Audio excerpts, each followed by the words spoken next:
Baik, Assalamualaikum warahmatullahi wabarakatuh. Perkenalkan nama saya Syed Hidayatullah, NIM 196-557 dari mata kuliah Interaksi Manusia dan Komputer, kelas D.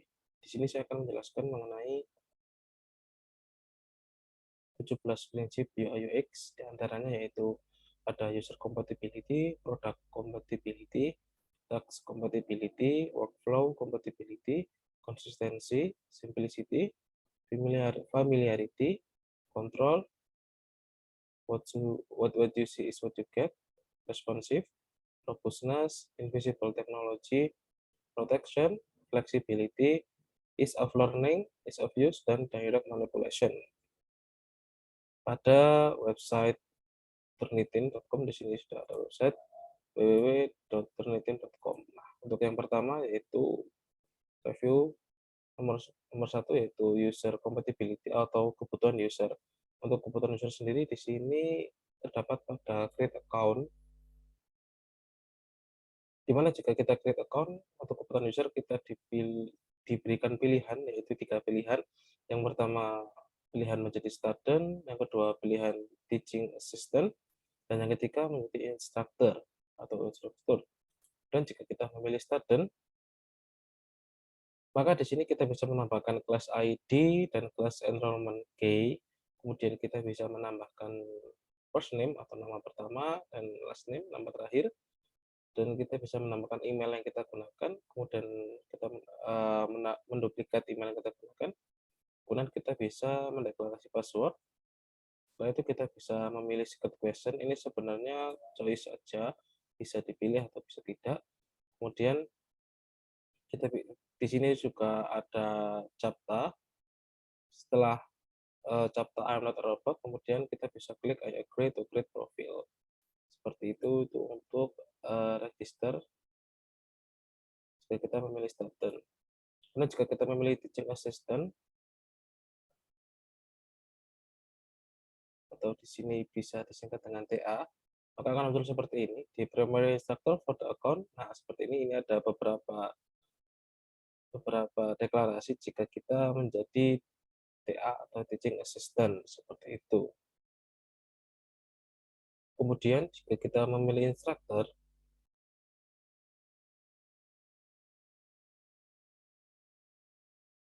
maka di sini kita akan ada beberapa tahap, yaitu pertama kita diperintahkan untuk mengecek email kita untuk men-set up Turnitin instructor account atau akun Turnitinnya instructor seperti itu.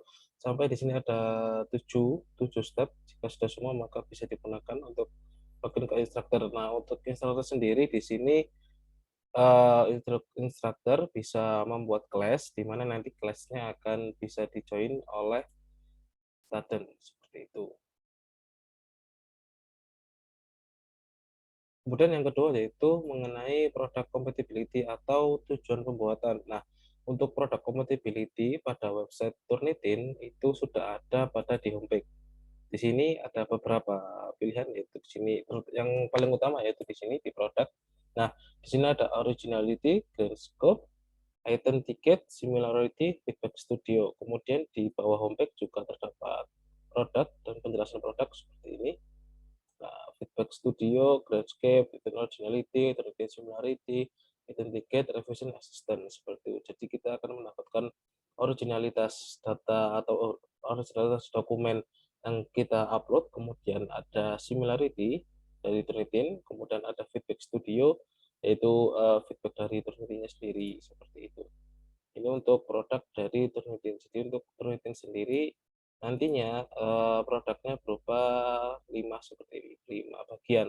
Nah, kita bisa memilih satu di antara 5 bagian yang ada pada produk Turnitin. Kemudian yang ketiga yaitu task compatibility atau tugas yang diemban. Untuk tugas yang diemban sendiri kita bisa login terlebih dahulu.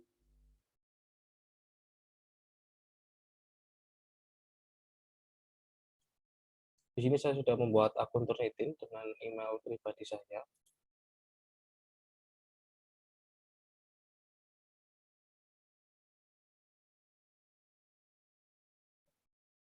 Nah, untuk tugas yang diemban sendiri di sini kita bisa upload dokumen. yaitu dengan cara submit. Di sini ada, kita join class terlebih dahulu.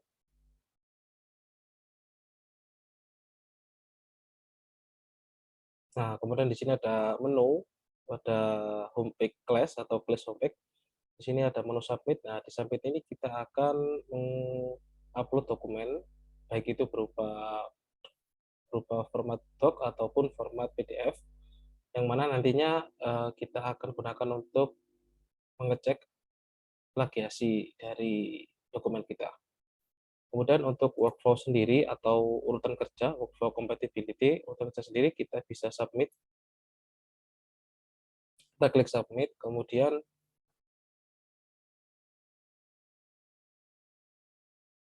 untuk submit sendiri kita bisa memberikan titel yang nantinya submission title ini digunakan sebagai judul dari hasil pengecekan plagiasi dokumen kita. Kita mungkin bisa memberikan nama hasil plagiasi seperti ini, dokumen. Nah, untuk uploadnya sendiri kita diberikan 3 pilihan, yaitu memilih dari komputer, memilih dari Dropbox, dan dari Google Drive. Di sini saya akan memilih dari komputer, dan saya akan mengupload sistem operasi di sini. Nah, setelah di sini sudah terdeteksi bahwa dokumen yang akan kita upload dengan judul ini, dengan format doc. Kemudian jika kita salah dalam upload dokumen, kita bisa clear file terlebih dahulu sebelum kita cek plagiasi. Kemudian kita upload. Nah, setelah upload di sini ada beberapa keterangan, yaitu yang pertama mengenai author, kemudian assignment title, di sini adalah judul class, kemudian ini submission title, yaitu nantinya hasil judul dokumen hasil plagiasi atau sebagai dokumen, kemudian file name yang kita upload, kemudian ukuran file yang kita upload 137 kilobyte, kemudian halaman, jumlah halaman di sini dokumen kita ada 10 halaman, kemudian jumlah kata atau word count-nya ada 1000 struktur dan juga karakter. Kemudian setelah itu, jika sudah benar semua dengan informasi yang ada di atas, kita bisa klik confirm. Nah, setelah kita klik confirm seperti ini, nah maka kita bisa return to assignment list seperti itu, atau kita sini juga ada penambahan informasi, yaitu submission date 14 Juni 2022, jamnya jam 6.58 PM seperti itu. Untuk submission ID-nya seperti ini. Nah, setelah itu kita akan mendapatkan hasil nantinya. Nah, kemudian untuk konsistensi atau konsistensi desain itu berada pada desain homepage awal waktu kita pertama mengakses turnitin.com seperti itu. Untuk homepage-nya,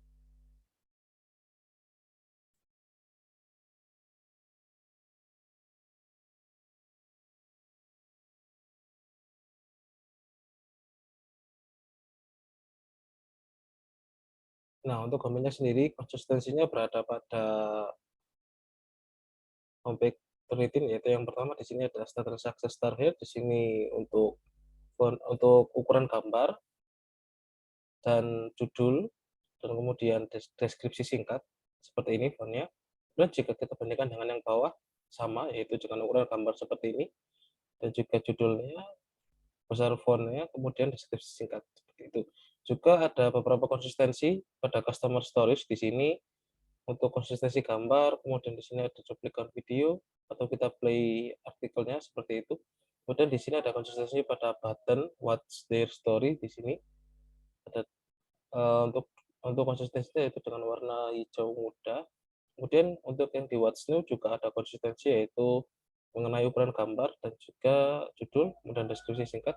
Di sini juga ada learn more, atau jika kita akan mengklik maka akan muncul tulisannya, dan jika kita tidak mengkliknya maka akan hide atau seperti ini, atau auto hide. Kemudian juga ada konsistensi pada bagian bawah, kemudian di shortcut juga ada, sama seperti yang di what's new. Itu. Kemudian untuk deklarasi dari Turnitin sendiri mengenai produk solution support company, di sini juga ada konsistensi mengenai font. Dan sebenarnya yaitu mengenai simplicity atau desain sederhana. Untuk Turnitin sendiri ini juga termasuk desain sederhana karena tidak terlalu kompleks, sederhana sekali, juga penjelasannya seperti ini, tidak terlalu kompleks, yang dimana untuk website kompleks itu website yang banyak sekali drop down seperti ini, atau mungkin banyak sekali pilihan menu yang lebih kompleks lagi. Nah, untuk Turnitin sendiri ini cukup sederhana mengenai terkait desain dan juga penjelasan mengenai website Turnitin sendiri. Kemudian untuk desain umum, familiarity sendiri untuk di kalangan mahasiswa, Turnitin juga masuk ke desain umum yang sering digunakan oleh mahasiswa. Namun untuk kalangan masyarakat sepertinya masih belum, dikarenakan kebutuhan user mengenai website Turnitin itu lebih dipakai atau lebih digunakan oleh kalangan mahasiswa untuk plagiasi laporan ataupun proposal. Kemudian untuk kontrol sendiri ini ada beberapa pilihan, yaitu mengenai language. Di sini kita bisa memilih language yang akan kita gunakan. Kemudian ada di bawah sini ada region atau negeri. Kita di sini ada United States, United Kingdom, Asia Pasifik, seperti itu asal kita atau region. Nah, untuk kontrol dari Turnitin yaitu language dan juga region. Kemudian untuk what you see is what you get. Untuk prinsip selanjutnya, untuk in, untuk ini yaitu what you see what you get, yang kita dapatkan dari apa yang kita lihat yaitu preview atau bisa dibilang preview hasil plagiasi. Jadi nantinya jika kita akan mendownload atau kita akan mencetak dokumen hasil plagiasi sebagai lampiran, nah kita akan mengetahui ukuran dari dokumen tersebut. Nah, untuk dari Turnitin sendiri sudah otomatis jika kita ingin mencetak, kita akan mendapatkan preview yaitu pada menu view setelah kita mengupload atau mengunggah dokumen seperti ini. Di sini ada menu view. Nah, ini adalah menu preview. View ini juga bisa dibilang preview jika kita ingin mengunduh seperti itu. Di sini yang dinamakan produk dari Turnitin yaitu Feedback Studio.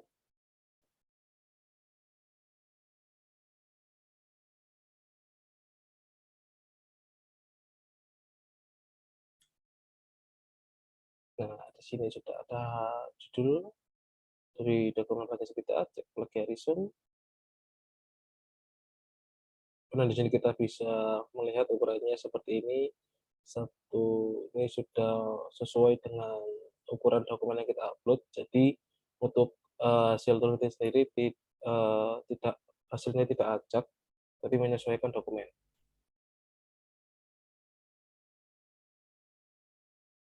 Kemudian selanjutnya mengenai responsif. Nah, untuk responsif web Turnitin ini cukup responsif, yaitu kita bisa memilih menu minimize di sini, di sebelah sini kita bisa milih menu minimize.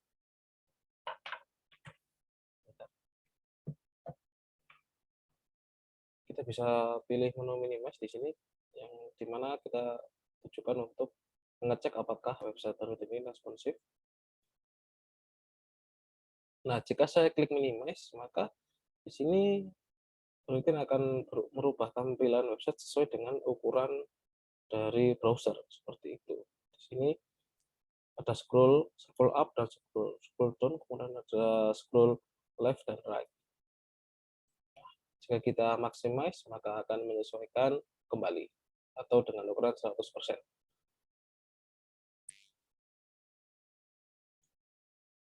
Kemudian selanjutnya yaitu mengenai daya tanggap atau kehandalan. Keandalan di sini sepertinya jika pada website-website lain atau website download, itu ada beberapa klik jika kita ingin mendownload tapi kemudian download-nya tidak berjalan, itu kita bisa memilih button yang sudah disediakan. Nah, untuk Nitin sendiri ini untuk, keandalan sepertinya belum ada karena untuk download-nya masih satu klik atau mungkin belum ada tahapan tahapan ganti jika nantinya proses download-nya gagal, kita bisa mengklik itu. Nah, untuk Turnitin sendiri sepertinya masih belum ada. Kemudian untuk selanjutnya yaitu invisible technology atau fungsionalitas. Untuk fungsionalitas sendiri, Turnitin memiliki kolom kolom fungsionalitas yaitu terdapat pada homepage. Nah, terdapat pada homepage yang bar atas, yaitu kolom search atau kolom pencari, di mana nantinya kita akan diarahkan ke artikel yang kita cari atau sesuai dengan judul yang akan kita cari, seperti itu. Di sini saya akan menambahkan menambahkan key yaitu 5 ways, kita enter.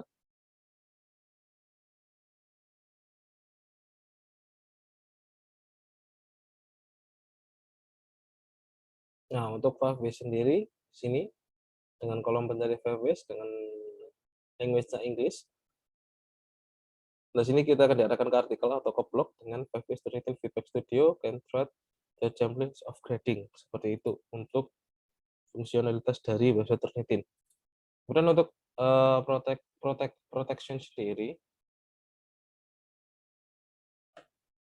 untuk protection sendiri yaitu jika nanti kita ingin mengulang proses ataupun mengunggah dokumen, mengupload dokumen, kita bisa menggunakan fitur pada class di dalam yang ada di dalam class yaitu yang dinamakan fitur resubmit. Nah, fitur resubmit ini yaitu kita mengunggah dokumen baru jika pada saat sebelumnya kita mengunggah dokumen yang salah, atau mungkin jika kita ingin mengecek progres plagiasi kita atau similarity kita yang awalnya masih 50%, kita ingin kita ingin merubah menjadi 21% seperti ini, maka kita bisa menggunakan fitur resubmit untuk prinsip protection pada UI UX seperti itu.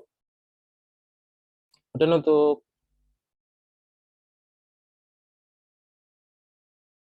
selanjutnya yaitu mengenai ease of learning, kemudian dipelajari. Untuk penelitian sendiri ini sangat mudah dipelajari, yaitu yang pertama, jika kita ingin menggunakan knowledge Turnitin, kita bisa register terlebih dahulu. Setelah kita register, kita bisa masuk sebagai dokumen, sebagai student, kemudian kita diarahkan ke home. Nah, pada saat kita belum mempunyai kelas, kita bisa join kepada join kelas manapun dengan cara enroll in a class. Nah, untuk enroll in a class sendiri di sini yaitu kita menambahkan class ID dan juga enrollment key pada saat diregister juga ada. Jika nanti kelasnya sudah berakhir atau kita ada updatean kelas terbaru, kita bisa join lagi dengan cara enroll in class. Seperti itu. Di sini saya mencontohkan di sini saya join 2 kelas yaitu kelas 1 dengan S1 2 disclaimer dan juga Rep Robinson. Seperti itu. Kemudian untuk kemudian digunakan ease of use-nya ini sangat mudah digunakan dikarenakan Turnitin ini berfungsi untuk mengecek plagiasi saja sehingga kita dapat dapat mengetahui berapa persen plagiasi atau berapa banyak plagiasi dalam dokumen kita. Dan jika kita ingin mengurangi plagiasi tersebut, kita bisa mengecek kembali seperti itu. Kemudian untuk reaksi manipulation atau direct manipulation untuk cara cepat sendiri, untuk cara cepat di sini belum ada untuk website Turnitin dikarenakan untuk cara cepat upload dokumen maupun cara cepat mendapatkan hasil cek plagiasi itu masih belum ada, dan untuk caranya yaitu seperti yang sudah saya jelaskan di awal, yaitu caranya step by step. Kita ada proses upload dokumen, kita ada proses Kita ada proses konfirmasi dokumen dengan benar, dokumen dengan jumlah halaman sekian, jumlah kata sekian, jumlah karakter sekian, seperti itu. Jadi kita tidak ada langsung cara cepat atau kita upload dokumen, sekali klik langsung muncul presentasi, tidak seperti itu. Untuk website Turnitin yang saya review kurang lebihnya seperti ini, dengan 17 prinsip UI UX, dapat disimpulkan bahwa website Turnitin di sini hanya sanggup memenuhi 15 prinsip UI UX dengan dengan update atau dengan kurangnya pada direct manipulation dan juga robustness seperti ini. Seperti itu. Sekian presentasi mengenai review 17 prinsip UI UX pada website turnitin.com. Kurang lebihnya mohon maaf. Saya Edi. Assalamualaikum warahmatullahi wabarakatuh.